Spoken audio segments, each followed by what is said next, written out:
The video opens with a question designed to break most people's brains. How can the Federal Reserve create trillions of dollars out of thin air, and if every dollar is technically a debt instrument, who does the Fed owe it to? The narrator points out that during 2020 and 2021 alone, the Federal Reserve created $6 trillion. Not mined, not earned, not borrowed, but simply typed into existence on a computer screen. Every dollar bill Americans carry clearly states Federal Reserve note, and a note is a legal promise to pay. Just like signing a promissory note for a car loan means you owe the bank, the presence of the word note means each dollar represents debt. But if no one deposited anything, and no lender provided the money, what exactly is this debt tied to? This is the core question the segment raises.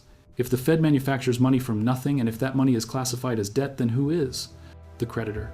The video sets the stage for uncovering a financial structure far more complex and far more unsettling than most Americans realize. The video pushes the viewer to think about it because the obvious answer isn't the real one. The Federal Reserve doesn't owe the money to anyone, zero creditors, no outstanding liability tied to the trillions it creates. Instead, the debt sits on the shoulders of the U.S. government, which currently carries more than $36 trillion in national debt and pays over $1 trillion per year in interest alone. And where does that interest come from? From taxpayers. Every American who pays income tax, payroll tax, or corporate tax indirectly funnels money to the Federal Reserve through the Treasury's interest payments. The video stresses that this setup, where private banks ultimately collect interest on money created from nothing, has been operating for more than 110 years, ever since the Federal Reserve Act of 1913. That is why the narrator calls it the greatest scam in financial history, hidden in plain sight, a system designed to quietly extract wealth from the public for over a century. The video continues by explaining that most people have no idea it exists, referring not to the Federal Reserve itself, but to what it actually is beneath the public image. While the average American assumes the Fed is a government agency, something like the Treasury Department or the IRS, the reality is the opposite. The Federal Reserve System is a private banking cartel created in 1913 and structured to give private financial institutions extraordinary influence over the nation's money supply. It is made up of 12 regional Federal Reserve banks located in major cities such as New York, Chicago, San Francisco, Boston, and Philadelphia. Each of these 12 entities is legally defined as a private corporation, not a federal government agency, despite playing a central role in national economic policy. They have presidents, directors, shareholders, and balance sheets just like any privately owned bank. The video emphasizes that these banks are owned by commercial member banks, institutions like JP Chase, Citibank, and Bank of America, which buy shares in their regional Fed bank as required by law. This ownership structure is the foundation of the video's argument. The organization controlling the U.S. money supply is not public but private. The video shifts to the question of ownership, stating they have shareholders, and revealing that the shareholders of the Federal Reserve's regional banks are not the public, not the government, but the largest commercial banks in the United States.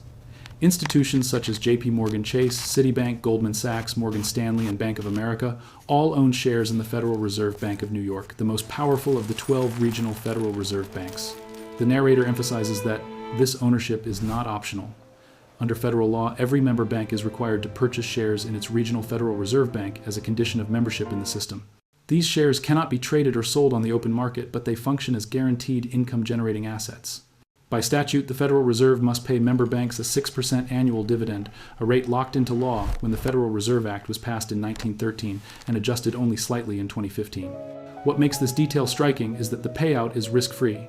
Member banks receive the 6% return every year regardless of recessions, inflation spikes, market crashes, or broader economic turmoil. Whether the U.S. economy is booming or collapsing, the shareholders of the Federal Reserve continue to collect steady government-protected profits simply by virtue of owning the money-printing institution. The narrator explains, so the Federal Reserve is a profit-making institution, setting up the deeper question of why the U.S. government would ever hand over the power to create money to private banks in the first place.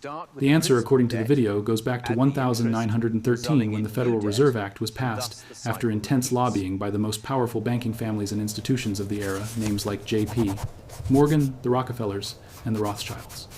They sold the idea to Congress as a solution to financial instability following the Panic of 1907. But the video argues that the real objective was control. Before 1913, the U.S. government could issue currency directly without paying interest to anyone. After 1913, however, the federal government could no longer print money. It now had to borrow money from the newly created Federal Reserve, which had the authority to create dollars out of thin air and charge interest on them. This shift meant that every new dollar entering the economy would come attached to debt owed to a private banking system rather than to the American people. Over time, this arrangement concentrated the nation's monetary power in the hands of a small group of financial institutions. The video frames this moment, the handover of money creation from the public to private banks, as the largest transfer of power in American history, one that still shapes the economy more than a century later. The narrator lays out the mechanics with the line, "Here's the step-by-step process," explaining exactly how the Federal Reserve creates money from nothing.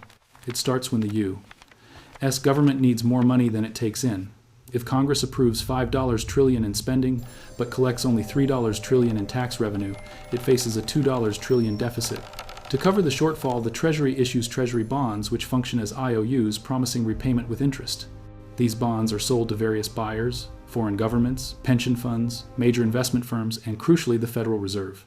When the Fed decides to purchase, for example, $500 billion worth of these bonds, it performs the most extraordinary part of the process. The Fed does not use savings deposits, taxes, or profits. Instead, it simply opens its internal computer system and types $500 000000000 into the U.S. Treasury's account. In that instant, $500 billion that never existed before is now real money the government can spend. No gold backs it. No physical asset moves. No one lends it. It is created digitally out of thin air. Once the government uses this money paying federal workers, contractors, Social Security recipients, it flows into the economy and becomes part of the total money supply. This process, called open market operations, is the foundation of modern monetary expansion. The video stresses that none of this is hidden or speculative. It is the legally defined operating procedure of the Federal Reserve. As the narrator concludes, this is not a conspiracy theory. It is simply how the U.S. money printing system actually works. The narrator continues with the question, so who actually owns the Federal Reserve, and begins breaking down the institutional structure that gives private banks enormous influence over U.S. monetary policy. Although most Americans assume the Federal Reserve is a fully public institution, its regional banks operate under a framework that gives private financial institutions significant control. Each of the 12 regional Federal Reserve banks, including the powerful New York Fed, has a 9-member board of directors.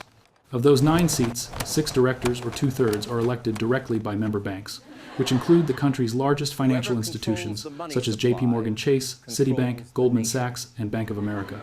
These directors then select the president of their regional Federal Reserve Bank. Regional presidents, in turn, sit on the Federal Open Market Committee, FOMC, the group responsible for setting national monetary policy, everything from interest rates to large-scale asset purchases. In other words, private banks do not simply participate in the Federal Reserve System. They help select the leadership that shapes the nation's money supply and economic direction. While the precise shareholdings of each bank are not publicly disclosed, the video notes that we know the largest banks are the largest shareholders because of their size, meaning the institutions with the greatest financial power exert the greatest influence. This structure, the narrator argues, allows private banks to indirectly shape policies that affect every American household and business. The narrator explains that the Federal Reserve is required by law to pay member banks a 6% annual dividend, but that detail is only the starting point for understanding how the Fed actually profits from money it creates out of thin air. The process begins when the Federal Reserve purchases U.S. Treasury bonds, assets backed by taxpayer obligations, using digitally created money that costs nothing to produce. For example, if the Fed buys $500 billion in Treasury bonds, the government is then obligated to pay interest on that $500 billion, typically at rates of 2% to 3%, which amounts to $10, $15 billion per year in interest payments. That interest does not go to the public. It does not reduce taxes. It does not pay down the national debt. Instead, it flows directly to the Federal Reserve. The video notes that in 2023, the Federal Reserve held roughly $5 trillion in U.S. Treasury securities. At an average interest rate of 2–3%, this generated between $100 billion and $150 billion in interest income for the Fed in just 1 year.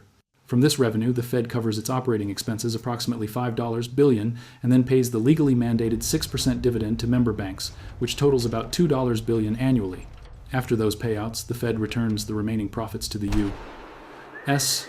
Treasury, but that does not change the core issue. The interest itself still comes from taxpayers.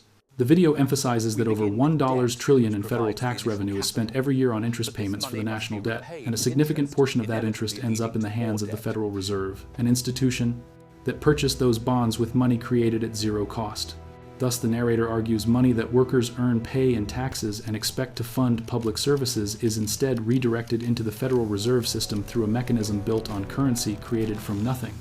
As he bluntly states, instead it goes to interest payments. The narrator continues with the line, in 2023, the Federal Reserve held about $5 trillion and uses that figure to illustrate how the flow of money inside the U.S. financial system becomes a powerful mechanism for transferring wealth from ordinary taxpayers to private banks. With approximately $5 trillion in Treasury bonds on its balance sheet, the Federal Reserve earns substantial interest each year. At an average rate of 2-3%, that portfolio generates between $100 billion and $150 billion in annual interest income money paid by the U.S. government. And because the government has no source of revenue other than taxes and borrowing, those interest payments ultimately come from American workers and businesses. The narrator highlights that the federal government now spends more than $1 trillion per year on interest for the national debt. A record-breaking figure, and a meaningful portion of that interest flows directly to the Federal Reserve. After collecting these payments, the Fed uses roughly $5 billion to cover its operating expenses and pays about $2 billion in dividends to the member banks that own shares in the Federal Reserve System. Only after those obligations are met does the Fed return the remaining surplus, around $56 billion in 2023, to the U.S. Treasury. But the video stresses that returning the leftover money does not change the fundamental issue: the transfer has already occurred. The Fed purchased its bond portfolio using money created at zero cost, yet it collects tens of billions of dollars in interest each year funded entirely by taxpayers. This is why the narrator describes the system as a quiet, continuous flow of wealth from the public to the banking sector. The government borrows, taxpayers pay interest, and the Federal Reserve and its member banks profit. As he concludes, the core mechanism enabling this transfer is the Federal Reserve's unique power to create money and charge interest on it. The narrator continues, this has been happening for over 100 years, and uses that statement to explain why the national debt cannot ever be fully repaid, not because politicians are irresponsible or because the U.S. government spends recklessly, but because the very architecture of the monetary system mathematically prevents a full payoff. The video emphasizes that every dollar in existence is created when the Federal Reserve buys debt, mainly U.S. Treasury bonds. When the Fed purchases a bond, it credits the Treasury's account with newly created money, digital dollars, that did not exist 1 second earlier. Those dollars then circulate through the economy. This means every dollar Americans earn, spend, save, or hold is fundamentally tied to an underlying debt obligation. As of today, the United States owes more than $36 trillion, and nearly all dollars circulating in the economy originated from the Fed monetizing debt. The narrator explains that if the federal government ever tried to eliminate the entire national debt, it would have to collect every existing dollar in circulation through taxes or revenue. Those dollars would then be returned to the Federal Reserve to pay off the bonds. But when the Fed receives payment for a bond, it does not recycle the money, it destroys it. Dollars are created when the Fed buys bonds, and they are deleted when bonds are paid off. So if the government attempted to pay off all $36 trillion, the Fed would cancel the bonds and simultaneously wipe out the entire money supply.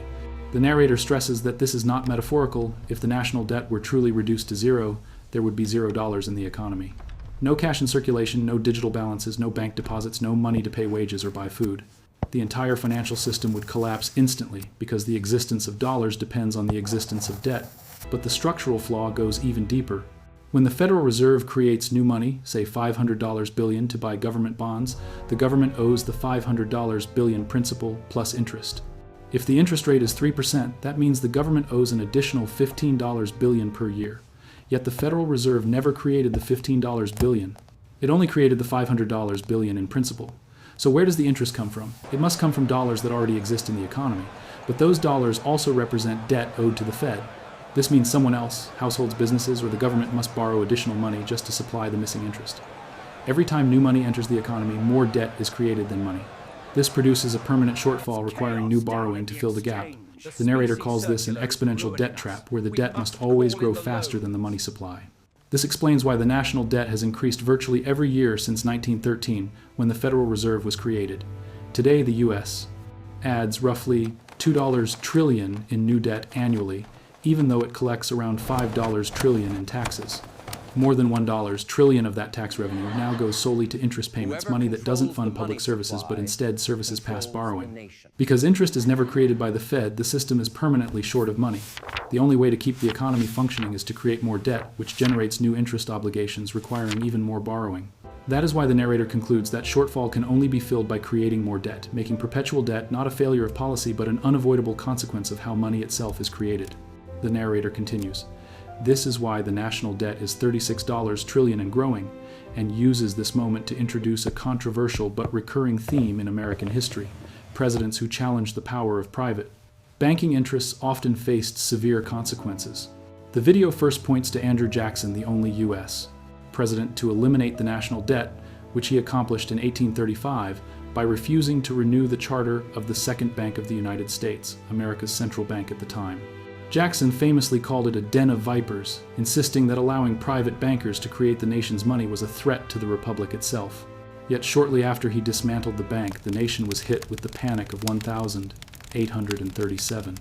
A devastating depression the video implies was not mere coincidence. The narrator then moves to Abraham Lincoln, who issued $450 million in greenbacks during the Civil War, government-created money that bypassed private banks entirely. Lincoln argued that allowing the government to create its own currency was essential for national survival. In 1865, Lincoln was assassinated. The video, while not claiming a direct cause, frames his death as part of a broader pattern of presidents who defied banking interests and paid a steep price. Next is James A. Garfield, who openly stated whoever controls the money supply controls the nation. Garfield warned that private control over currency creation posed a grave danger to democracy. He became president in March 1881 and was assassinated only a few months later in July 1881 before he could act on his monetary views. The narrator presents this timeline as another example of how quickly presidents who confront the financial establishment seem to be removed from power. The video then highlights John F. Kennedy, who in June 1963 signed Executive Order 11110, authorizing the Treasury to issue silver-backed United States notes currency created by the government, not the Federal Reserve. Approximately $4 billion worth of these notes were printed. Less than 5 months later, in November 1963, Kennedy was assassinated in Dallas. Within weeks of his death, the newly issued notes were quietly withdrawn from circulation, and the United States returned exclusively to Federal Reserve notes. The video is careful to avoid claiming direct conspiracies, but it emphasizes the undeniable pattern presidents who attempted to weaken or bypass private monetary control. Jackson, Lincoln, Garfield, Kennedy either faced political retaliation, national crises, or assassination. Whether coincidence or something deeper, the narrator suggests that challenging the structure of money creation in America has historically come with extraordinary risks. As he ends this section, the pattern is left for the viewer to interpret. The narrator turns to the conclusion with the line, "So let's answer the original question, finally addressing what the entire video has been building toward. If the Federal Reserve prints money out of thin air, who do they owe it to?" The answer, he says, is simple: no one. The Federal Reserve does not owe a single dollar it creates to any creditor because it invents those dollars digitally at zero cost with no requirement to repay anything. When the Fed buys government bonds by typing $100 billion, $500 billion, or even $1 trillion into the Treasury's account, it incurs no liability. The liability falls entirely on the U.S. government, which now owes the principal plus interest. As of today, that national debt exceeds $36 trillion, with more than $1 trillion in annual interest payments, an amount larger than the entire U.S. defense budget. And where does that interest money come from? From taxpayers. Every paycheck withheld for income tax, every business writing corporate tax checks, every worker contributing payroll taxes, all of it helps fund the interest payments that flow to the institutions holding U.S. We're a government debt. A substantial portion flows directly to the Federal Reserve, which holds around $5 trillion in Treasury securities on its balance sheet. The narrator stresses again that the Fed bought those securities with money created out of nothing, yet it earns hundreds of billions in interest over time, while ordinary Americans work to produce real income to service that debt. When the government pays interest to the Fed, say $100, $150 billion in a single year, the Fed uses the money to cover its $5 billion operating budget, distribute roughly $2 billion in dividends to member banks, and return the remaining surplus to the Treasury. But as the video points out, the return of surplus funds does not change the fundamental imbalance. The entire process forces a continuous transfer of wealth from the public to private banking interests. Taxpayers are the ones paying interest on money that cost the Federal Reserve exactly $0 to create. The narrator reinforces the core conclusion: the Federal Reserve owes nothing but the U.S. government owes the Federal Reserve everything it creates, and because every dollar in circulation represents a debt owed somewhere within the system, the public through taxation ultimately bears that burden. Each Federal Reserve note is a liability of the government and an asset for the financial system that holds it. The video argues that this structure ensures one outcome: interest flows upward permanently. To close the message, the narrator highlights the ownership structure once more. The Federal Reserve is not owned by the government, it is owned by private commercial banks. Institutions such as J.P. Morgan Chase, Citibank, Goldman Sachs, Morgan Stanley, and Bank of America hold shares in the regional Federal Reserve banks, especially the Federal Reserve Bank of New York, which conducts the majority of open market operations. These banks elect 2/3 of the directors who oversee the regional Fed banks, and those directors help shape monetary policy. In practical terms, the institutions that profit from the system also help control it. The narrator ends the video with a stark statement: they own the system. And the system is designed to transfer wealth from you to them forever. According to the video's argument, the Federal Reserve owes nothing because it creates money from nothing, but the American people owe continuously because their taxes fund the interest payments that keep the system running. This, the narrator concludes, is the ultimate answer to who truly benefits from the Federal Reserve's power.